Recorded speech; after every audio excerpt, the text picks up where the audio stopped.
Good morning, everybody. Monday morning drive-in here. Hope everybody had a good weekend and a good day at church on Sunday. I wanted to say a few words about kind of a continuation of what I've mentioned before about the falling away of the church in the first century, or after the first century rather.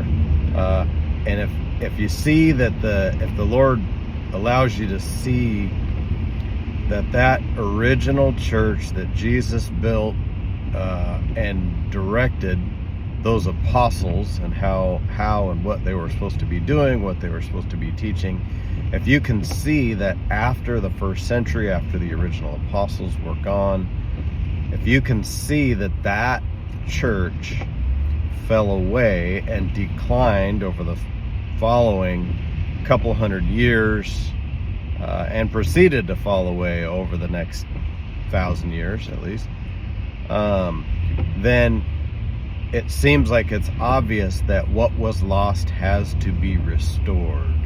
There has to be a restoration of that original church, not necessarily a reformation, which has been tried before, to reform the system that has been built by man, to reform the existing system.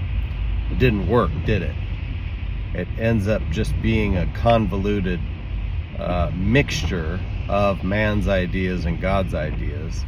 What has to be done is the church has to be restored to her former glory and built, like it says in Ephesians 2, on the foundation of the apostles and prophets, which means the church today is not in the condition that it was in the first century.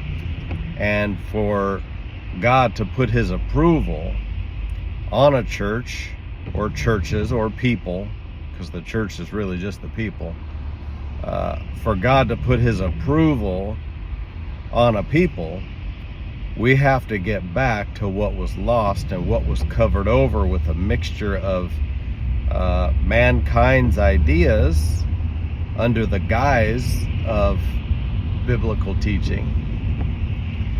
The mixture of that and the mixture of pagan or false religious ideas, pagan ideas, people that worshiped other deities, people that worshiped other things, that got mixed in with Christianity in the 3rd and 4th century, that these pagan and heathen nations adopted Christianity as their national religion. They stopped persecuting it and adopted it. But the problem is they had all their own set of beliefs that they mixed in with the Christian teaching. So you have a mixture, a mess. That's the leaven that a woman hid in 3 measures of meal. So what we need today is a fresh look. All that to be said, we need to take a fresh look at what the scriptures actually teach, not what has been taught for many, many hundreds and thousands of years, but what do the scriptures actually say? I've often thought that when you look at the Bible, don't study and read the Bible to confirm what you already believe.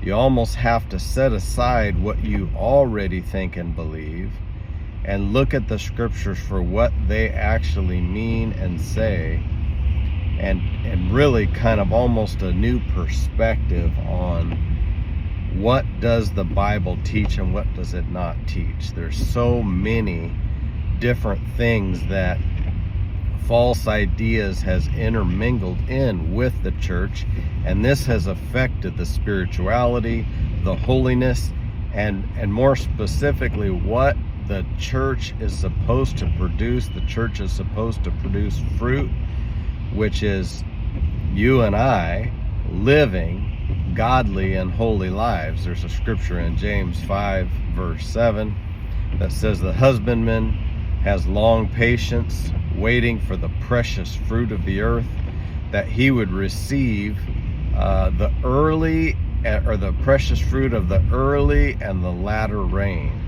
So there's precious fruit that Jesus is waiting for. A lot of people are waiting for the Lord to return. And I don't mean this to sound cruel, but he's not coming back until he has something to come back for. And that's really worth thinking about. He's looking for precious fruit. And you can't produce precious fruit while all of the truth and the sunlight and the rain has been covered over by man's traditions. So we have a mixture today, and we need to get back to that original set of teachings that Jesus gave to the apostles, and then the apostles took it from there and wrote those beautiful letters, the Gospels and the letters of the apostles, which were designed to produce fruit in people's lives, and they did in that first century.